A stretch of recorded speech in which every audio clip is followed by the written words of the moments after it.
Shalom, jemaat yang terkasih dalam Tuhan Yesus Kristus. Kita bersyukur karena hari ini kita masih bisa beribadah pada Tuhan kita. Kita siapkan hati kita di hadapan Tuhan. Mari kita bangkit berdiri, kita siapkan dengan doa teduh.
Di dalam Mazmur 33 ayat 1 dan 2 berbunyi demikian. Bersorak-sorailah, hai orang-orang benar dalam Tuhan, sebab memuji-muji itu layak bagi orang-orang jujur. Bersyukurlah kepada Tuhan dengan kecapi, bermazmurlah baginya dengan gambus 10 tali. Mari kita sambut ayat panggilan ibadah kita pagi hari ini. Kita katakan, Tuhan, Engkaulah Allah yang layak kami sembah. Engkaulah anak domba yang turun ke dunia, menebus dosa kami. Mari kita serukan bersama-sama. Nobatkanlah Raja, dan Engkaulah yang layak disembah, layak dipuji, layak ditinggikan. Buka pikiranmu, buka hati kita, dan serukan, Engkaulah Tuhanku. Mari kita serukan bersama-sama.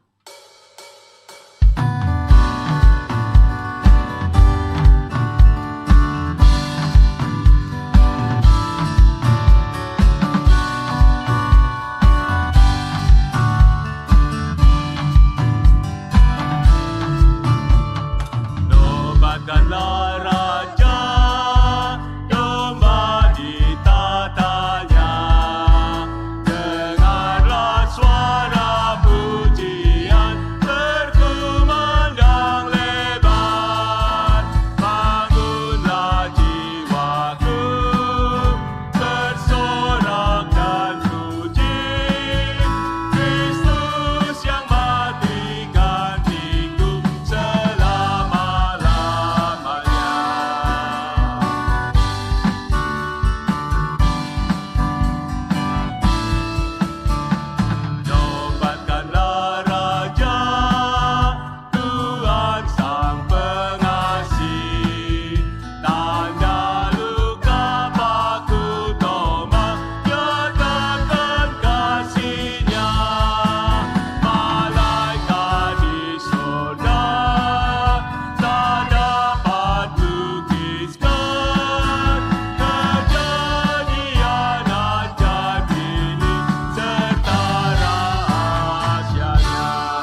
for this love, Lord. Thank you for the living saints. Wash me in your cleansing flow. Now I know your forgiveness and embrace. Worthy is the Lamb seated on the throne. God, you now in many crowns, you reign victorious.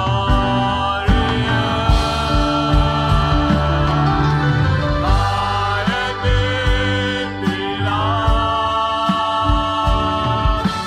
Jesus, Son of God, the darling of heaven, crucified. Worthy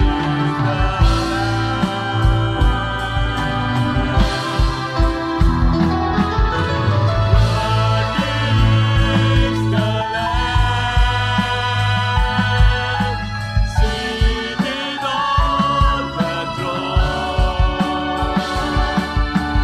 Now you now in many crowns, you reign victorious.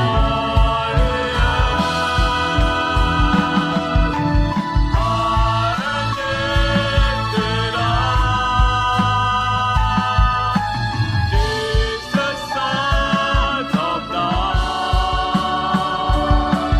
the darling of heaven, crucified. Worthy is the Lamb. Worthy is the Lamb. Worthy is the Lamb.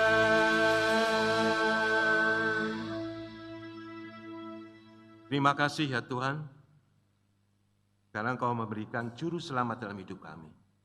Terima kasih ya Tuhan, karena Engkau pemenang dari kematian ya Bapa. Engkau bangkit, Engkau naik ke surga ya Bapa. Kami melihat itu adalah bukti kasih-Mu yang luar biasa dalam kehidupan kami sebagai manusia yang berdosa.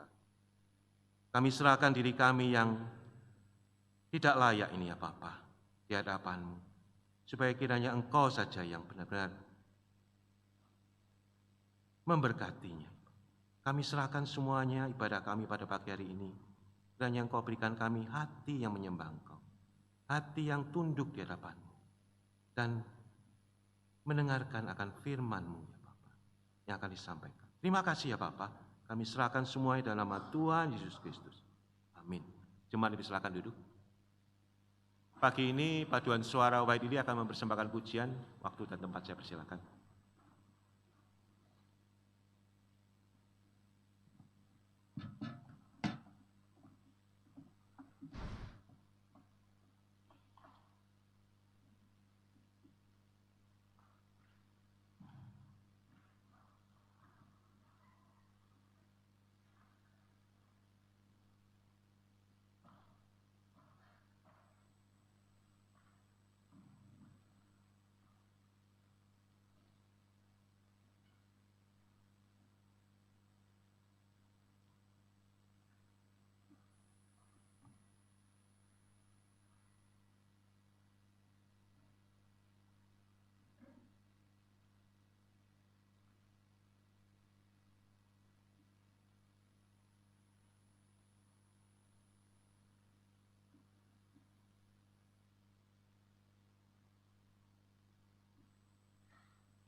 Terima kasih pada anak-anak sekolah minggu Wailili ya, yang mempersembahkan pujian. Kiranya Tuhan yang memberkati dan juga melalui mereka kita mendapatkan berkat yang luar biasa ya.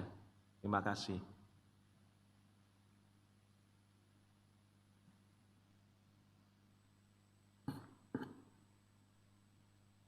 Mari kita arahkan diri kita.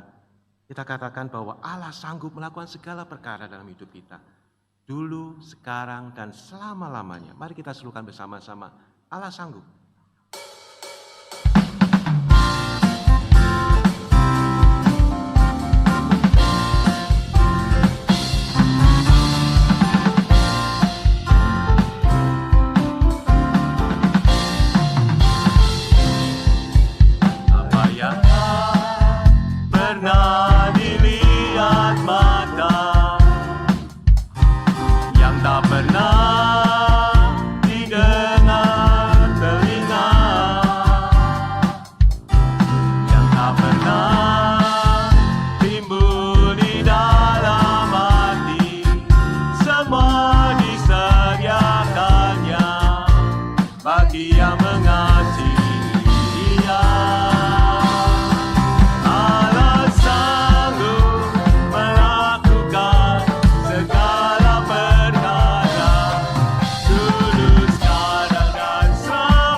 Silakan duduk.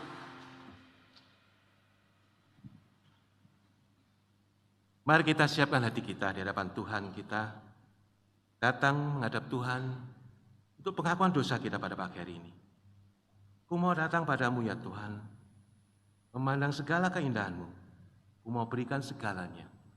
Ku ingin menyenangkanmu ya Tuhan. Mari kita serukan bersama-sama. Jadikan aku indah ya Tuhan, yang kau sepandang mulia. Mari kita serukan bersama-sama.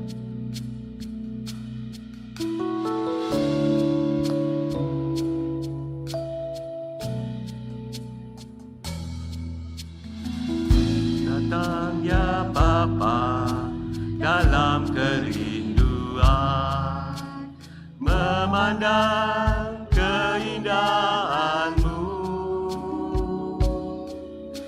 Ku berikan segalanya, semuanya yang ada. Ku ingin menyenangkan hati-Mu, oh Tuhan.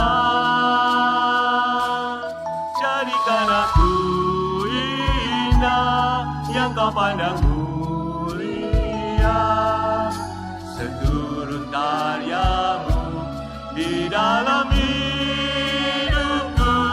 Ajarku berharap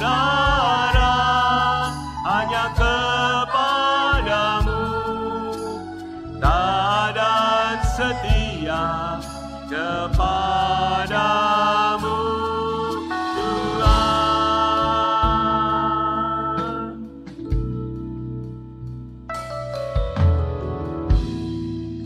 Ya Bapa, dalam kerinduan memandang keindahan-Mu, ku berikan segalanya, semuanya yang ada. Ku ingin menyenangkan hati-Mu, oh Tuhan. Mari kita bangkit berdiri. Jadikan aku indah yang Kau pandang mulia, seturut karyamu di dalam hidupku. Ajarku berharap hanya kepadamu, taat dan setia kepadamu, Tuhan. Jadikan aku indah ya Tuhan, indah yang Kau pandang mulia, seturut karyamu di dalam hidupku. Ajarku berharap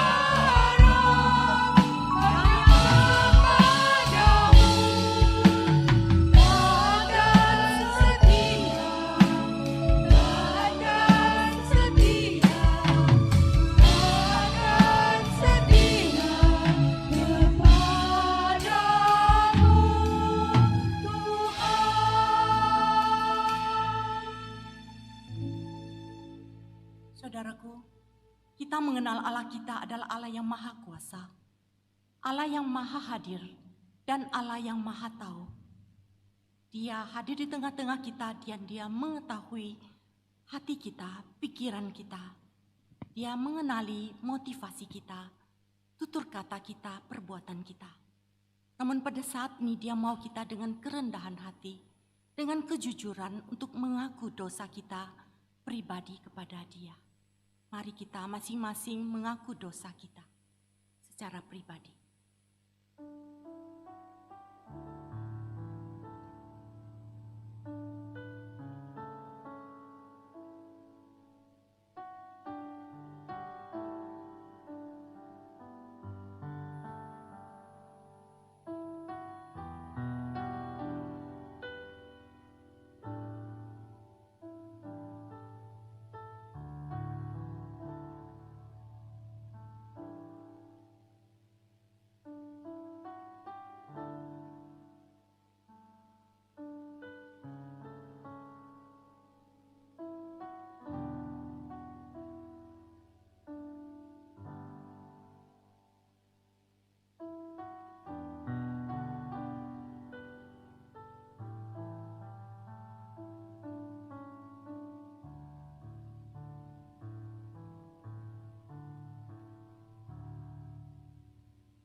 Allah Bapa kami yang ada dalam surga, kami mengucap syukur ketika kami di dalam pergumulan Engkau ada di sana. Ketika kami jatuh di dalam dosa, Engkau juga ada di sana. Dan ketika kami berseru kepadamu di dalam kelemahan dan penyesalan kami percaya Engkau ada di sana. Dan Engkau mendengarkan doa kami. Kami percaya akan pengampunan-Mu. Engkau anak domba Allah, darah-Mu, pengorbanan-Mu bagi kami. Kami bersyukur untuk semuanya itu. Bapa, Engkau melihat setiap kami yang ada di sini, yang dengan jujur, dengan penuh kedukaan mengaku salah kami. Biarlah Tuhan Engkau ampuni dan bangkitkan kami, agar kami tidak sampai tergeletak. Tolong kami, pegang tangan kami untuk berjalan bersama-Mu. Terima kasih Bapa, di dalam nama Tuhan Yesus. Amin. Firman Tuhan di dalam 1 Yohanes 3 ayat 1 berkata, "Lihatlah betapa besarnya kasih yang dikaruniakan Bapa kepada kita, sehingga kita disebut anak-anak Allah, dan memang kita adalah anak-anak Allah." Kini ku milik Yesus. Biarlah ada sukacita karena kita milik Yesus.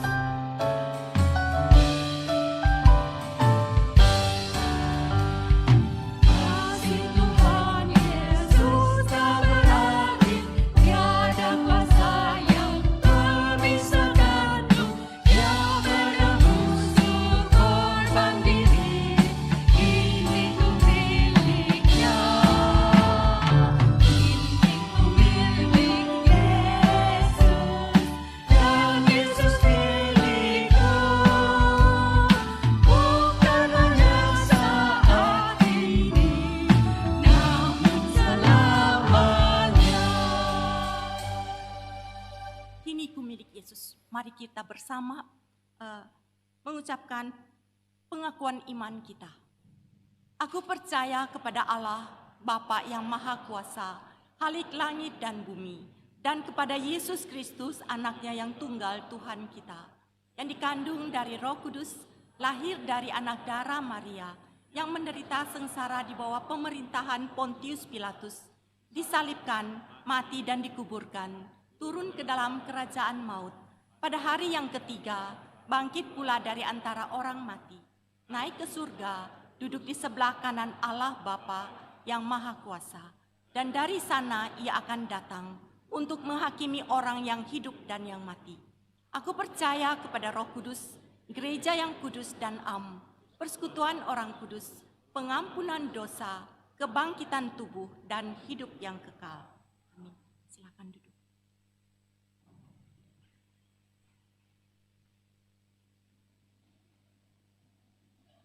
Mari kita serukan bersama-sama memuji nama Tuhan. Puji namanya, terpujilah nama Allah kita yang penuh kuasa, yang datang ke dunia dan menebus dosa kita. Mari kita serukan bersama-sama, terpujilah nama Allah.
Firman Tuhan akan dibawakan Guru Injil Samuel Joko. Waktu dan tempat saya.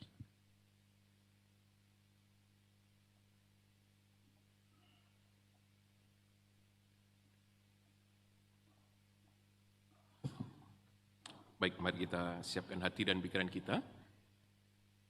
Kita memohon pertolongan daripada Tuhan. Mari kita berdoa. Bapa kami yang di surga, kami mengucap syukur untuk segala berkat dan anugerah Tuhan. Kalau hari ini kami boleh berada bersama-sama di ruangan ini, maupun ketika kami boleh mengikuti ibadah secara online, biarlah apa yang kami naikkan di dalam setiap puji-pujian kami, mengingatkan akan setiap kebaikan Tuhan. Dan biarlah pagi hari ini ya Tuhan, ketika kami datang untuk mendengar firman-Mu, kiranya Tuhan berbicara kepada setiap kami, pribadi lepas pribadi, kepada gereja-Mu ya Tuhan, yang adalah tubuh-Mu, yang harus hidup, senantiasa hidup, dan terus hidup. Karena kami percaya ada kuasa Roh Kudus di dalam setiap kehidupan kami. Terima kasih kiranya Tuhan juga mengurapi hamba-Mu di dalam setiap keterbatasannya, kelemahannya, kiranya Tuhan mampukan. Terima kasih Tuhan, demi nama Tuhan Yesus, kami mengucap syukur dan berdoa. Amin. Baik, selamat pagi Bapak Ibu dikasihi oleh Tuhan. Pagi hari ini kita akan belajar bersama-sama satu tema tentang panggilan, yaitu berpadanan dengan Injil. Bapak Ibu dikasihi oleh Tuhan, di dalam 1 bulan ini kita berbicara atau kita belajar bersama-sama tentang panggilan dan juga Injil. Dan hari ini kita belajar tentang bagaimana hidup kita berpadanan dengan Injil itu. Mari kita buka dari Filipi pasal yang pertama. Filipi pasal yang pertama ayatnya yang ke-27 sampai yang ke-30. Filipi yang pertama ayat yang ke-27 sampai yang ke-30. Demikian firman Tuhan. Hanya hendaklah hidupmu berpadanan dengan Injil Kristus, supaya apabila aku datang, aku melihat, dan apabila aku tidak datang, aku mendengar bahwa kamu teguh berdiri dalam satu roh dan sehati sejiwa berjuang untuk iman yang timbul dari Injil, tanpa digentarkan sedikit pun oleh lawan-lawanmu. Bagi mereka semuanya itu adalah tanda kebinasaan, tetapi bagi kamu tanda keselamatan, dan itu datangnya dari Allah. Sebab kepada kamu dikaruniakan bukan saja untuk percaya kepada Kristus, melainkan juga menderita bagi Dia, dalam pergumulan yang sama seperti yang dahulu kamu lihat padaku, dan yang sekarang kamu dengar tentang aku. Bapak Ibu dikasihi oleh Tuhan, seandainya nih, sekali lagi seandainya, ada satu pertemuan, jadi presiden ini mengadakan satu acara kenegaraan, begitu ya. Nah kemudian presiden menyambut perwakilan dari negara sahabat, gitu ya. Nah di dalam pertengahan acara begitu, acara sedang berlangsung, kemudian dari belakang jalan seorang menteri. Tergopoh-gopoh karena dia terlambat Bapak Ibu. Dan tidak hanya itu, di dalam keterlambatannya ini begitu ya, lalu dia duduk di sebuah kursi yang kosong yang memang seharusnya dia tempati, dan yang tambah aneh lagi adalah dia memakai celana pendek dan sendal jepit. Bapak Ibu yang dikasihi oleh Tuhan, kalau itu benar-benar terjadi, pertanyaannya, layakkah dia, seorang menteri yang dipilih oleh presiden, kemudian duduk di ruangan itu dengan kondisi demikian? Pertanyaan selanjutnya adalah, sepadankah ya dia dengan panggilan dan tugasnya sebagai seorang menteri yang diangkat oleh presiden, mempermalukan atasannya di hadapan utusan negara lain? Bapak Ibu dikasihi oleh Tuhan, kita simpan kalimat ini untuk kita ucapkan kembali di akhir perenungan kita hari ini. Bapak Ibu dikasihi oleh Tuhan, kita adalah orang-orang, sekali lagi, kita adalah orang-orang yang terpanggil. Namun pertanyaannya adalah bagaimana, sekali lagi, bagaimana kita terpanggil? Kita terpanggil oleh siapa? Dan kita terpanggil untuk apa? Ini adalah hal yang penting Bapak Ibu dikasihi oleh Tuhan. Nah, berbicara mengenai bagaimana kita terpanggil, sebagai orang Kristen, kita dipanggil oleh Allah. Sekali lagi, kita dipanggil oleh Allah. Kita mendapat kasih Allah dan dipanggil saat kita masih berdosa. Yakni dipanggil dari kegelapan karena dosa untuk beralih kepada kehidupan yang dipenuhi terang Allah. Yakni melalui Kristus yang telah membayar lunas melalui kematiannya. Kalimat ini saya susun berdasarkan beberapa ayat. Yang pertama coba kita perhatikan dalam Roma pasal 5 ayat 8. Namun Allah menunjukkan kasih-Nya kepada kita dalam hal ini. Itu ketika kita masih berdosa, Kristus telah mati untuk kita. Jadi Kristus telah mati untuk kita, menyelamatkan kita bukan karena kemampuan kita. Bahkan dikatakan ketika kita masih berdosa. Jadi tidak ada kemampuan untuk kemudian membuat Allah mati untuk kita. Tetapi itu sebetul-betulnya dan sebenar-benarnya bahwa itu karena Kristus yang berinisiatif mati untuk kita. Kemudian kalimat selanjutnya tadi saya kutip juga dalam 1 Petrus 2 ayat 9 sampai 10. Namun kamulah bangsa yang terpilih, imamat yang rajani, bangsa yang kudus, umat Allah sendiri, supaya kamu memberitakan perbuatan-perbuatan yang besar dari Dia yang telah memanggil kamu keluar dari kegelapan kepada terangnya yang ajaib. Dan ini sebenar-benarnya, dan ini yang benar adalah Allah yang memanggil kita keluar dari kegelapan.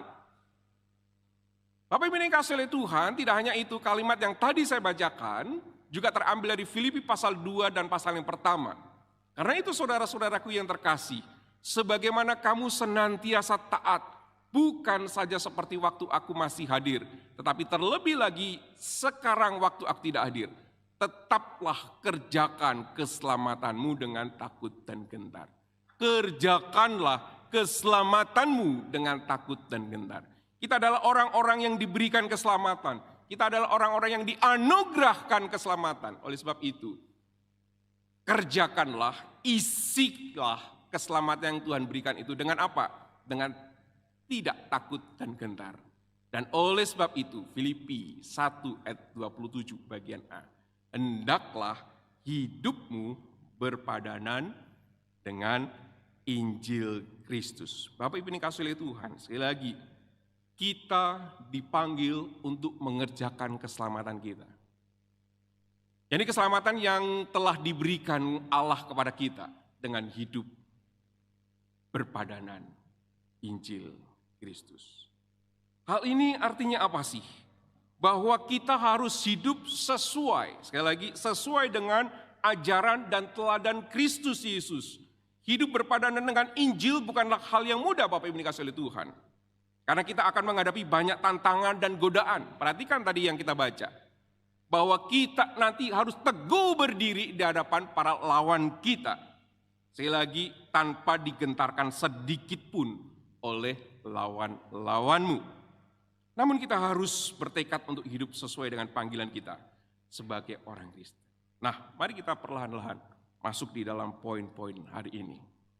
Dengan ayat yang kita baca tadi, apa sih makna berpadanan dengan Injil Kristus? Yang pertama, coba kita perhatikan. Apa maksud berpadanan dengan Injil Kristus? Saya menangkap adalah bahwa orang yang hidupnya berpadanan dengan Injil Kristus adalah orang yang berpusat pada Kristus. Berpadanan dengan Injil Kristus artinya orang itu memusatkan dirinya pada Kristus. Coba perhatikan. Kalau kita melihat orang yang berdosa, manusia yang berdosa adalah manusia yang memusatkan dirinya atau ke dalam dirinya sendiri. Perhatikan ketika manusia jatuh di dalam dosa, apa yang dipakai oleh atau strategi apa yang dipakai oleh iblis untuk menjatuhkan manusia? Ketika manusia mendapatkan satu perintah, kamu bebas makan apapun juga yang ada di taman ini kecuali satu itu. Ini bukan masalah mengenai buah, bukan masalah mengenai makanan, tetapi bagaimana ketika si iblis melalui wujud ular itu, kemudian tahu dan punya strategi yang jitu untuk menjatuhkan manusia. Apa itu? Ketika manusia kemudian dibawa untuk berpikir bahwa dia bisa berkuasa seperti Allah. Dan dia tidak diatur-atur, kemudian dia bebas menentukan dirinya sendiri. Engkau akan menjadi Allah. Ketika manusia berpikir bahwa dirinya akan menjadi pusat, dirinya bukan diatur-atur lagi, tetapi dirinya yang menentukan, maka manusia tertarik.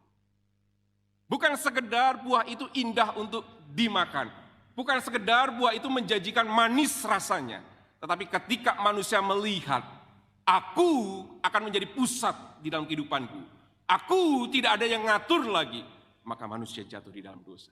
Dan itulah yang terjadi. Manusia yang berdosa berpusat pada dirinya sendiri. Namun berbeda dengan orang yang sudah diselamatkan oleh Tuhan. Manusia yang diselamatkan oleh Kristus, dirinya berpusat pada Kristus.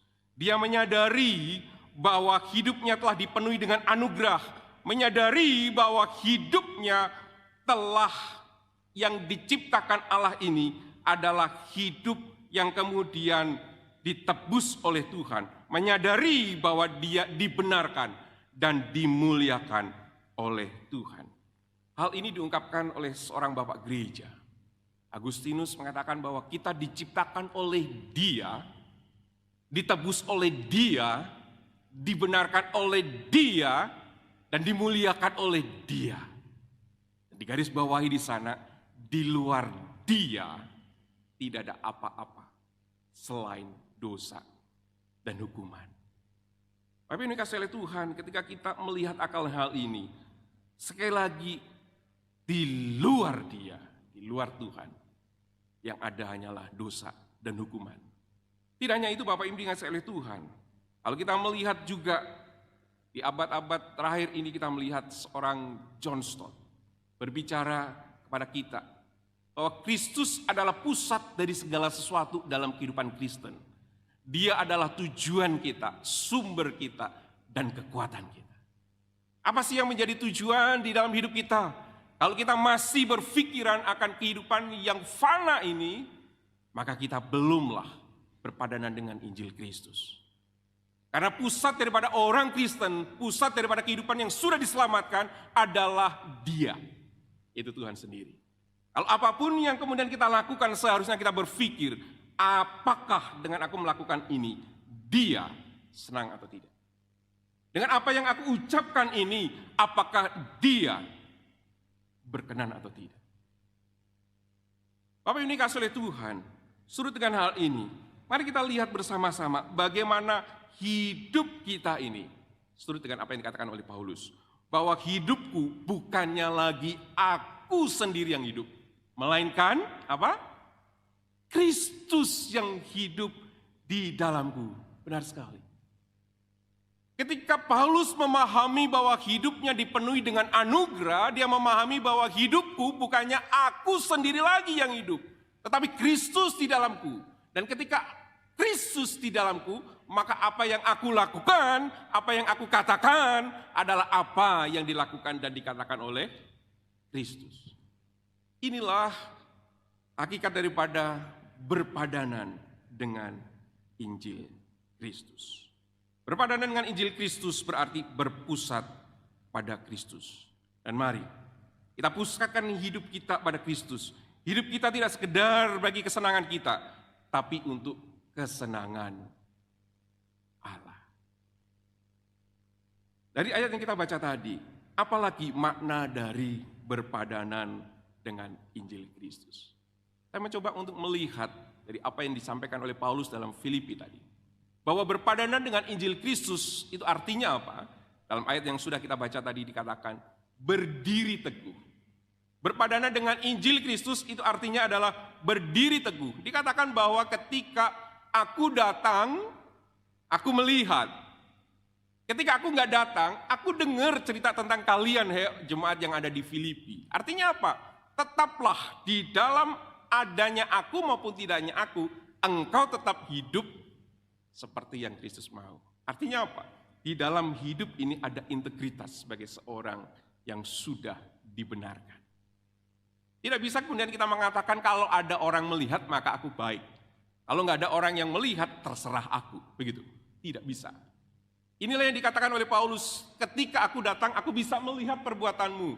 Tetapi ketika aku nggak datang aku bisa mendengar perbuatanmu. Bahwa engkau sudah diselamatkan dan hidupmu sejalan dengan keselamatan itu. Bapak Ibu dikasihi oleh Tuhan, berbicara mengenai integritas, saya tertarik dengan satu tulisan ini. Yohanes Chrysostomus pernah menuliskan, integritas adalah kualitas yang paling penting dari seorang Kristen. Jadi kalau seorang Kristen sudah tidak berintegritas, apa yang dilakukan tidak sesuai dengan apa yang diucapkan. Ini adalah bukti dari kasih kita kepada Allah dan kepada sesama. Jadi integritas, apa yang kita lakukan ini sama dengan apa yang kita ucapkan, bahkan kita pikirkan. Itulah wujud daripada kasih kita kepada Tuhan. Jadilah orang yang berintegritas, sehingga apa yang kita lakukan sungguh berpadanan dengan yang kita ucapkan sesuai dengan apa yang diteladankan oleh Tuhan. Tidak hanya itu Bapak Ibu dikasihi oleh Tuhan, Kalau kita lihat apa sih berpadanan dalam Kristus itu? Berdiri teguh di sini kita lihat di dalam ayat 28a. Tanpa digentarkan sedikit pun oleh lawan-lawanmu. Perhatikan. Ketika Paulus mengatakan tanpa digentarkan sedikit pun oleh lawan-lawanmu, artinya ketika kita menjadi murid Tuhan, ketika kita menjadi orang yang diselamatkan Tuhan, tunggulah, pasti ada lawan-lawan itu. Kalau mau memakai dengan kalimat yang lain. Ada lawan-lawan itu, tetapi meskipun ada lawan-lawan itu, tetaplah teguh dan setia. Dengan kalimat tanpa digentar sedikit pun. Tapi ini kasih oleh Tuhan, apa sih maknanya buat kita? Kalau kita melihat ayat 29 dan 30 ini dikatakan apa? Bahwa sebab kepada kamu dikaruniakan bukan saja untuk percaya kepada Kristus. Ingat itu? Bukan saja untuk percaya kepada Kristus. Kita percaya kepada Kristus baik. Tetapi kalimat Paulus dilanjutkan dengan melainkan juga untuk apa? Untuk apa? Menderita bagi dia. Ini seolah-olah kalau ada orang yang sedang jualan produk gitu ya. Bukan sekedar kita percaya kepada produk itu, tetapi kalau kita percaya terhadap produk itu, maka kita ada penderitaan. Ketika kita percaya kepada Kristus, bukan sekedar menjanjikan bahwa hidup kita adalah hidup yang diberkati tanpa ada masalah. Tetapi Kristus dari awal ketika engkau mengikut aku, maka engkau akan mengalami penderitaan. Menarik sekali ketika Tuhan Yesus dari awal sudah menjelaskan hal itu. Bahkan ada banyak kalimat-kalimat mengumpamakan bahwa anak manusia tidak memiliki tempat untuk menyandarkan kepalanya. Bahkan orang-orang yang dipanggil oleh Tuhan itu bagaikan seekor domba yang diutus ke tengah-tengah serigala dan sebagainya. Banyak sekali hal-hal yang menyampaikan kehidupan Kristen adalah kehidupan yang diwarnai dengan penderitaan karena Kristus. Sekali lagi, ketika kita melihat hal ini, Kristus telah menjadi teladan di dalam keteguhannya terhadap kehendak Bapa. Demikianlah kita seharusnya teguh berdiri di dalam setiap kondisi untuk tetap di dalam Tuhan. Apa ini kasih oleh Tuhan? Filipi ayat 1, ayat 29 sampai 30 yang tadi saya bacakan. Biarlah bahwa kita dipanggil bukan sekedar percaya, tetapi juga untuk menderita bagi Tuhan. Dan perhatikan, Paulus melanjutkan kalimat itu dengan apa? Dalam pergumulan yang sama seperti yang dahulu kamu lihat padaku dan yang sekarang kamu dengar tentang aku. Paulus ingin mencontohkan, bukan sekedar kalau aku ada di dekatmu, aku baik-baik dan setia pada Kristus. Tapi bahkan ketika aku tidak ada dekat dengan engkau mendengar tentang aku, bahwa aku tetap teguh dan setia kepada Tuhan. Tapi ini kasih oleh Tuhan satu tulisan yang menarik, sama tentang Yohanes Chrysostomus. Dia mengatakan, seorang prajurit sejati Kristus itu tidak lari dari medan perang, melainkan bertahan teguh. Karena iman bukanlah perlombaan sprint jarak pendek, tapi melainkan maraton yang begitu panjang perlombaannya, yang menuntut ketahanan dan keteguhan hati. Hidup berpadanan dengan Injil Kristus adalah hidup yang harus teguh di hadapan Tuhan. Meskipun ada penderitaan, meskipun ada halangan dan kesulitan dalam hidup kita sebagai orang Kristen, tetaplah hidup berpadanan dengan Injil Tuhan. Tapi ini kasih oleh Tuhan. Berpadanan dengan Injil Kristus berarti berdiri teguh. Dan mari kita tetap menjalani hidup ini dengan teguh dan setia. Meskipun ada kesulitan, meskipun ada rintangan yang kita alami di saat mengikut Tuhan. Tetaplah setia. Yang terakhir Bapak Ibu dikasih oleh Tuhan. Ketika saya melihat ayat yang kita baca tadi. Kemudian apa sih yang dimaksudkan oleh Paulus dengan berpadanan dengan Injil Kristus? Yaitu kata bersatu. Paulus menghendaki jemaat yang ada di Filipi untuk bersatu. Kalau ada perbedaan-perbedaan, janganlah membuat gereja pecah. Tetapi tetaplah bersatu.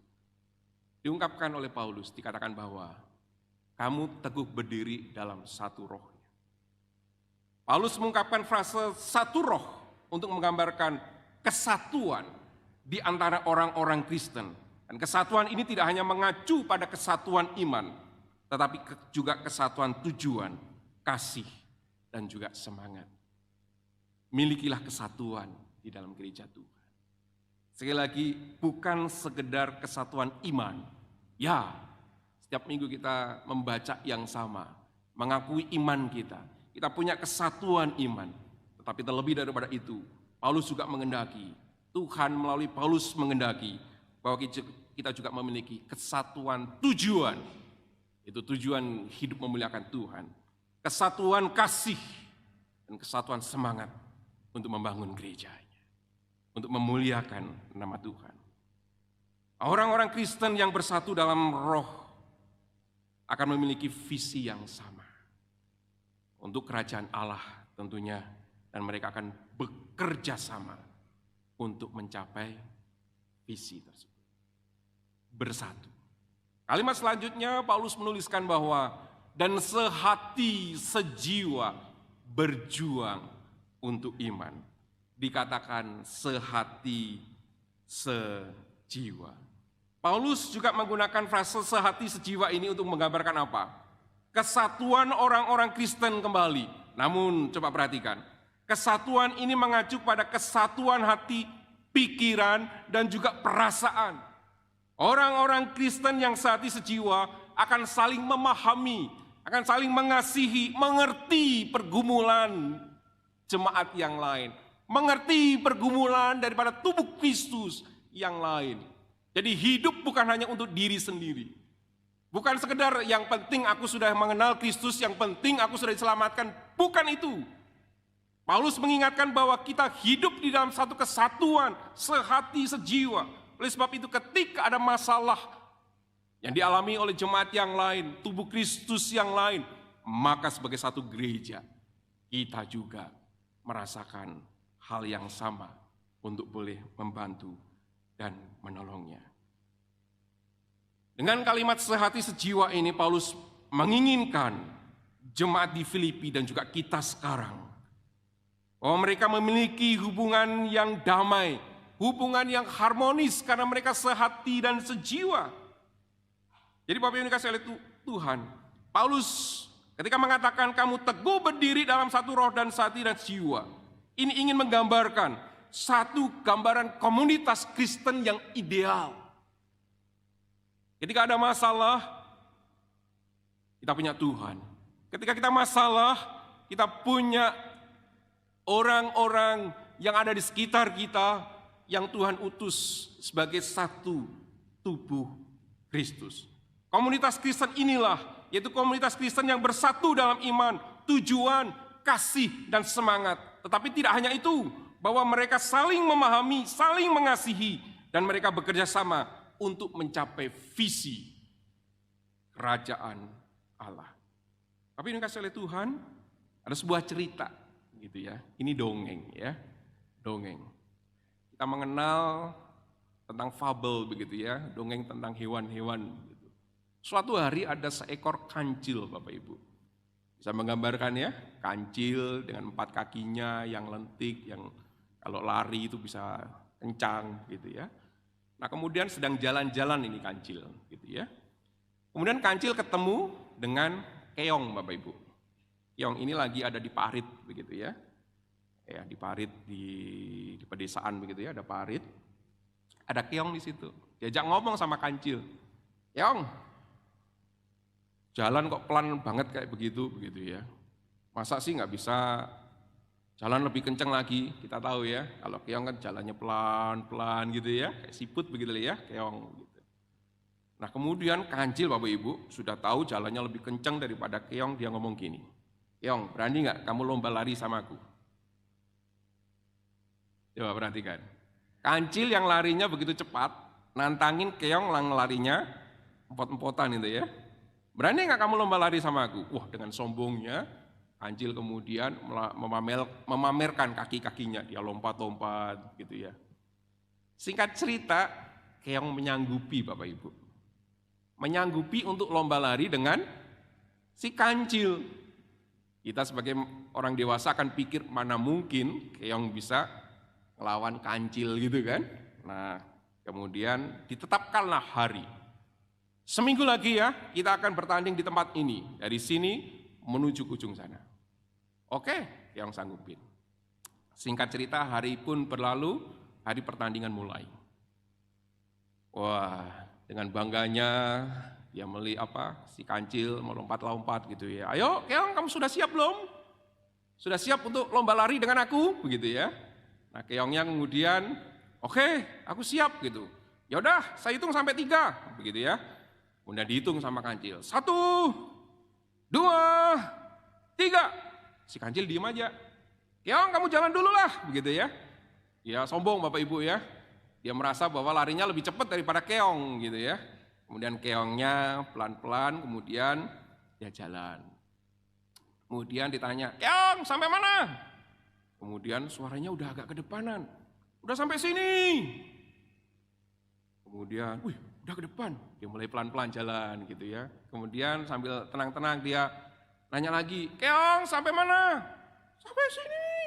Ternyata sudah mulai jauh suaranya. Hebat juga nih keong. Dia mulai lari nih kancilnya ya. Lari, sampai ketika lari kencang dia nanya lagi, keong. Dia berasa keongnya pasti udah ketinggalan nih, begitu kan. Keong, kamu di mana? Aku sudah di sini. Di depan lagi.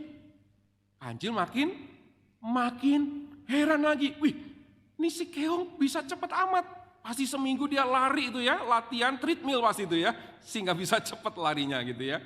Kemudian Bapak Ibu dikasih oleh Tuhan, kancil dengan lari sekuat-kuatnya menuju garis finish. Dan yang terjadi apa? Kemudian dia sudah melihat keong sudah ada di garis finish. Kira-kira bagaimana tuh caranya? Keong bisa sampai ke depan sana, ya. Dia yang jalannya pelan-pelan gitu ya. Dia kan dalam air gitu ya. Jadi mengikuti got begitu ya. Pelan-pelan. Apa rahasianya? Ada yang tahu? Ceritanya. Jadi seminggu persiapan itu digunakan oleh keong sebaik-baiknya. Persiapannya apa? Bukan dengan treadmill, bukan dengan makan putih telur sebanyak-banyaknya, enggak Bapak Ibu ya. Jadi yang dilakukan adalah dia kumpulin keong-keong yang lain. Dia bilang, kita ditantang sama kancil. Kancil begitu sombongnya. Dia memang larinya kencang, tapi masa nantangin kita? Jangan mau kalah. Lalu bagaimana caranya? Kemudian keong ini Bapak Ibu suruh temannya baris dari selokan yang di sini, parit yang di sini sampai ujung ke garis finish. Nanti kalau keong kancil nanya, keong yang lebih depan harus jawab, aku di sini. Bisa bayangin? Jadi keongnya berderet kan banyak tuh ya temannya ya sampai garis finish. Bapak Ibu dikasih oleh Tuhan, dari cerita ini kita bisa melihat kalau kita bersatu, kalau kita sama-sama melawan akan kesulitan atau menghadapi kesulitan, kita akan memenangkan pertandingan itu. Inilah gereja Tuhan. Kalau gereja Tuhan bersatu, gereja Tuhan sama-sama, kita percaya bahwa kita akan melangkah bersama dengan Tuhan. Perhatikan satu kalimat dari Billy Graham. Dikatakan demikian, bahwa kesatuan adalah tanda bahwa kita adalah pengikut Kristus. Ketika kita bersatu, kita menunjukkan kepada dunia bahwa kita adalah satu keluarga. Ketika gereja Tuhan bersatu, ada masalah, kita bersatu, kita percaya, masalah kita akan bereskan. Mungkin di tengah-tengah keluarga Bapak Ibu sedang ada masalah, tetapi kalau bersatu menghadapinya, kita tidak akan saling menyalahkan, tetapi kita saling mendukung. Tengah-tengah keluarga yang sedang bergumul, entah itu terhadap ekonomi, bergumul tentang masa depan anak, kalau bersatu, percayalah, kalau kita mengandalkan Tuhan dan bersatu dengan orang di rumah, kita akan semakin ringan menjalani beban yang ada. Dan gereja kita sudah teruji ketika kita boleh bersatu. Pandemi boleh kita lewati dengan kebersatuan. saling menopang dan menolong jemaat yang satu dengan yang lain. Kita melihat ada sukacita yang kita dapatkan di dalam kebersatuan ini. Tapi dengan kasih oleh Tuhan, seperti yang tadi saya katakan, kalau kita adalah orang-orang yang dipanggil oleh Tuhan, marilah kita berpadanan dengan Injil Kristus. Berpadanan dengan Injil Kristus berarti kita memusatkan Kristus dalam kehidupan kita. Berpadanan dengan Injil Kristus berarti kita teguh berdiri di dalam kesetiaan kita. Di dalam berpadanan dengan Injil Kristus berarti kita bersatu di dalam gereja. Paulus menginginkan gereja di Filipi bersatu. Umat Tuhan di Filipi bersatu. Dan umat yang bersatu, mereka dapat berkumpul bersama untuk memuji dan menyembah Tuhan. Umat yang bersatu, mereka dapat melayani orang lain bersama-sama. Umat yang bersatu, mereka dapat saling mendukung dan menguatkan satu dengan yang lain. Umat yang bersatu, ketika orang-orang Kristen hidup dalam kesatuan, mereka menjadi saksi yang kuat bagi dunia tentang kasih dan kuasa Allah. Tapi dikasih oleh Tuhan, jika Tuhan mengizinkan, biarlah kita terus mengalami, bahkan gereja kita semakin bertumbuh. Dan tahun ini, biarlah ketika kita semakin memikirkan mengenai satu dengan yang lain saling memperhatikan. Beberapa orang dipanggil untuk boleh disiapkan, untuk membentuk kelompok-kelompok kecil. Dan suatu hari, ketika gereja mulai mengumumkan, kelompok kecil yang harus diikuti oleh Bapak Ibu, jangan ragu. Aku mau bergabung di dalam kelompok kecil itu. Karena hidup kita adalah hidup yang berpada dengan Injil Kristus. Sehingga membuat kita bersatu. Tapi dikasih oleh Tuhan, pertanyaan tadi, bagaimana hidup kita sekarang? Sudahkah Kristus menjadi pusat hidup kita? Bagaimanakah hidup kita sekarang? Sudahkah kita berdiri teguh dan setia dalam segala keadaan? Bagaimanakah hidup kita sekarang? Sudahkah kita bersatu sebagai gerejanya, sebagai anggota tubuhnya? Layakkah kita hidup seperti sekarang ini? Sebuah kalimat introspeksi buat kita. Sepadankah kita dengan tugas dan panggilan kita sebagai seorang yang telah diselamatkan dengan perbuatan dan sikap hidup kita hari ini? Mari kita meresponi akan panggilan firman Tuhan kepada kita hari ini. Dan mari kita berdoa. Bapa kami yang di surga, firman-Mu berhenti diberitakan. Tetapi firman-Mu kami tanam dalam diri kami. Karena kami menyadari bahwa kami adalah orang-orang yang Tuhan panggil dari kegelapan kepada terang ajaib daripada Tuhan. Dan setiap kami yang sudah dipanggil oleh Tuhan, kami dipanggil untuk menjadikan Kristus pusat dalam kehidupan kami. Kami tidak sekedar memikirkan diri kami sendiri, tetapi Kristus sebagai pusat kami. Sehingga ketika Kristus menjadi pusat kami juga dipanggil untuk tetap teguh meskipun ada pergumulan di dalam hidup kami. Dan dalam pergumulan itu kami dipanggil untuk bersatu sebagai gereja Tuhan.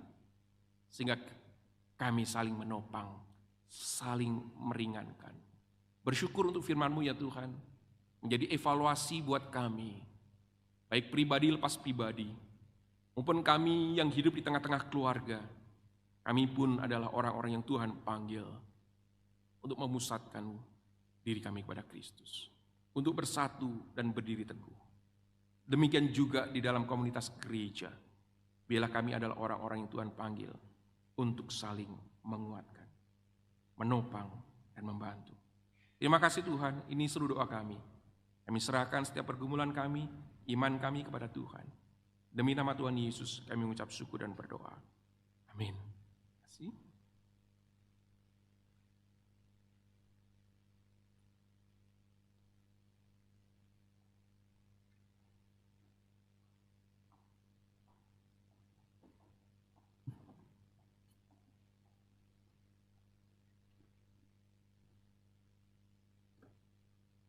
Mari kita memberikan persembahan kita pada pagi hari ini. Persembahan bisa dilakukan melalui scan ke QR Code yang di depan kursi, atau di layar, atau transfer ke rekening gereja yang tertera. Mari kita bersama-sama memuji nama Tuhan, bahwa Tuhan kita hidup, Tuhan kita adalah Tuhan yang memberikan kekuatan bagi hidup kita. Mari kita serukan sama-sama, Allah sumber kuatku.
Syukur kepada Engkau ya Tuhan, karena firman-Mu mengingatkan kami ya Tuhan, untuk selalu hidup dalam Engkau ya Bapa. Terima kasih untuk persembahan yang kami bisa berikan, kiranya Tuhan yang memakai dengan luar biasanya bagi pekerjaan di gereja ini. Kami serahkan semuanya dalam nama Tuhan Yesus Kristus. Amin. Cuma silakan duduk.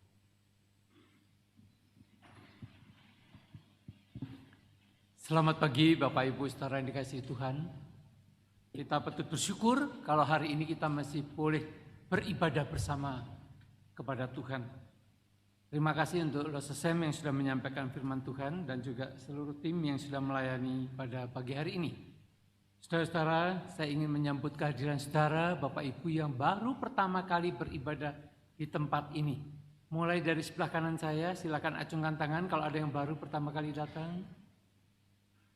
Ya, ada. Puji Tuhan. Apakah di sebelah kiri saya ada yang baru pertama kali datang? Ya, ada. Puji Tuhan. Ada di sebelah kiri belakang.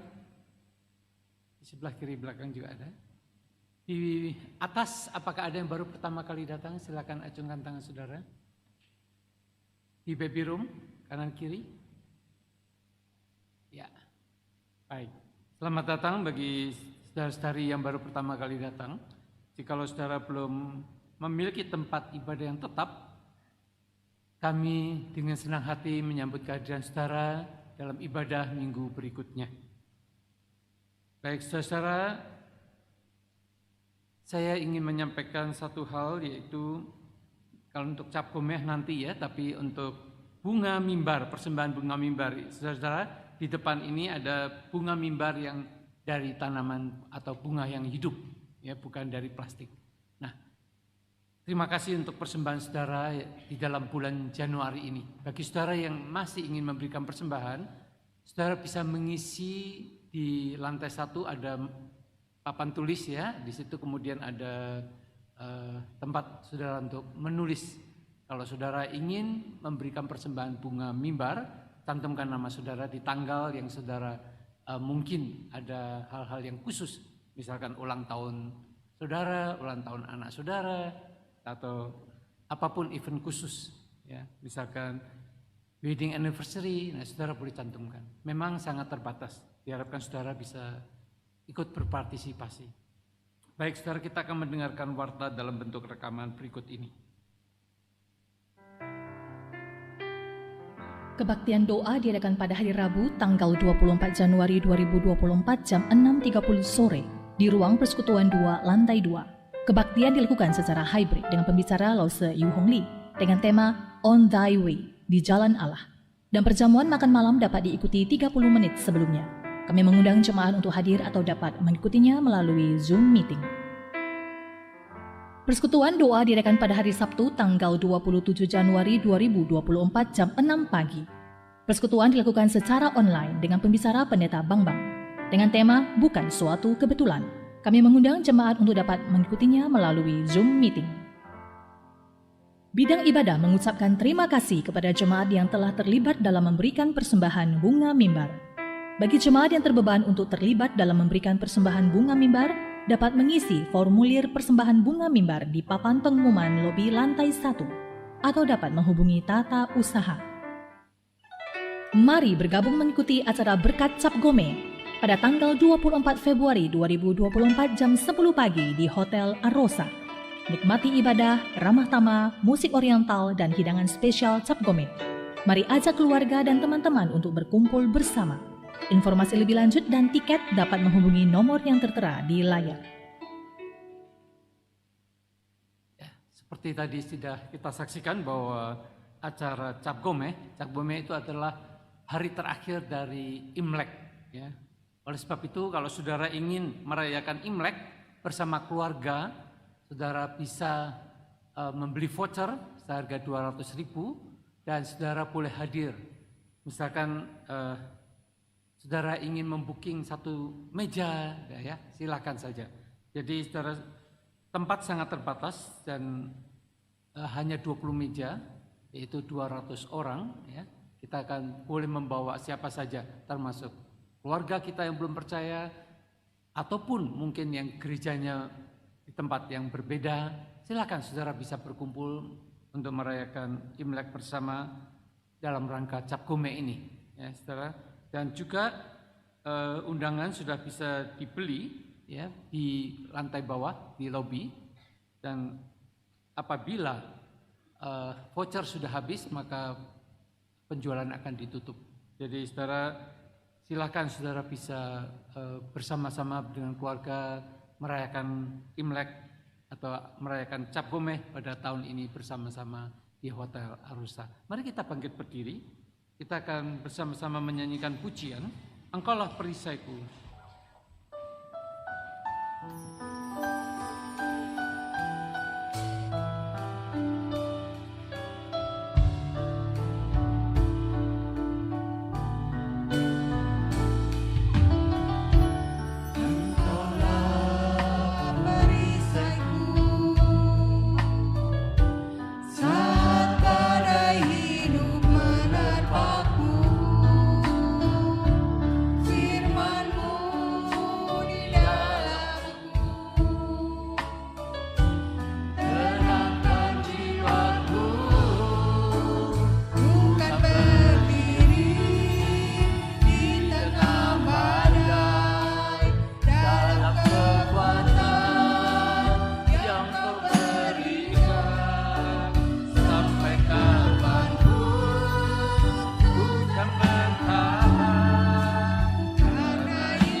Kami datang ke hadapan-Mu ya Tuhan.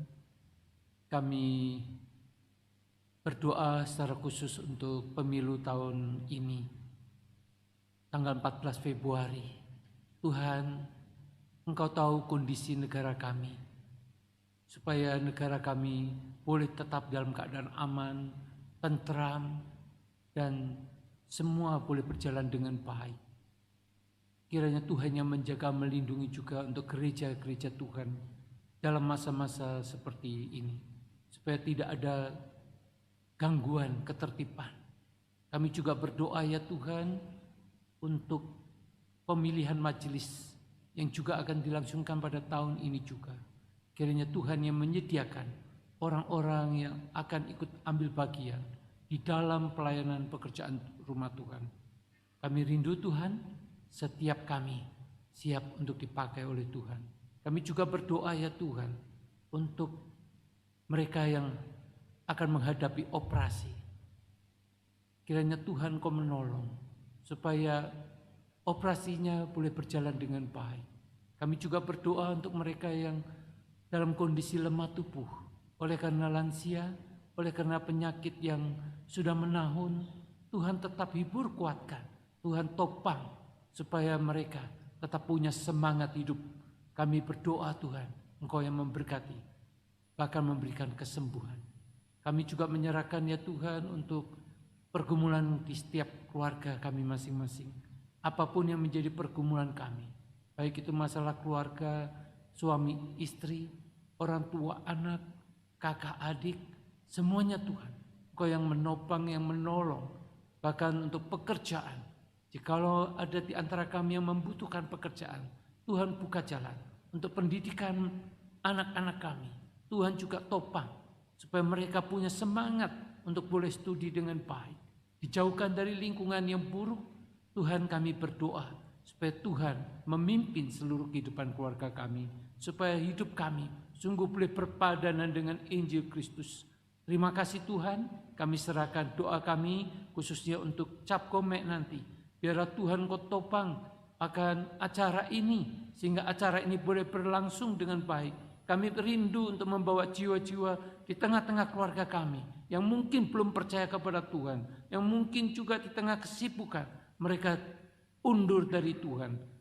Biarlah di dalam pagi kebersamaan itu, kami boleh mengalami kehadiran Tuhan di tengah-tengah keluarga kami.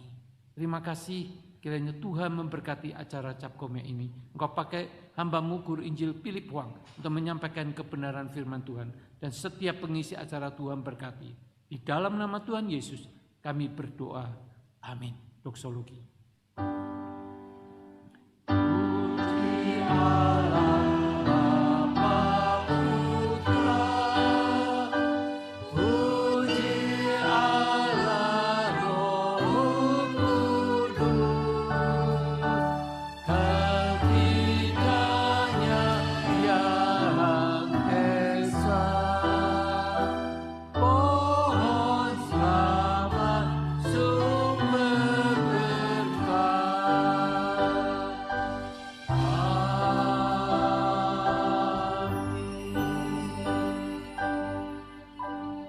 Saudara-saudara, arahkanlah hatimu kepada Tuhan dan terimalah berkat-Nya. Kiranya kasih dan anugerah dari Allah Tritunggal, Allah Bapa, Tuhan Yesus Kristus dan Allah Roh Kudus memberkatimu dengan kasih karunia-Nya untuk memperlengkapi hidupmu supaya boleh berpadanan dengan Injil dan juga menjaga melindungimu, memberikan damai sejahtera kepadamu mulai dari sekarang sampai selama-lamanya. Amin.